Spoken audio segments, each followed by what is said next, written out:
Les fourmis, c'est un organisme extrêmement intéressant à étudier parce qu'elles ont un succès écologique éclatant. On les trouve partout, elles sont extrêmement nombreuses. Il y en a sur Terre 10 millions de milliards d'individus. Pour vous donner une idée de ce que ça représente en masse, simplement, si on mettait toutes les fourmis dans une balance, ça pèserait aussi lourd que tous les humains de la Terre.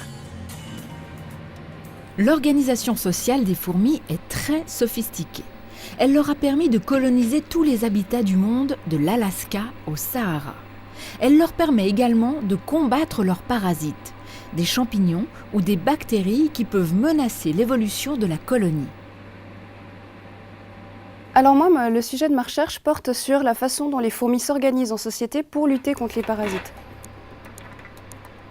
Par exemple, il y a des fourmis qui sont plus ou moins bien adaptées pour résister à un parasite, ce qui fait que quand un parasite pénètre dans la colonie, il ne peut pas infecter tous les individus. Donc les individus qui sont sains et qui n'ont pas été infectés peuvent aider ceux qui sont malades avec des différents comportements comme par exemple se nettoyer mutuellement, se transmettre des antibiotiques ou éventuellement dans le pire des cas exclure les individus malades pour éviter qu'ils transmettent leur maladie aux autres individus de la colonie.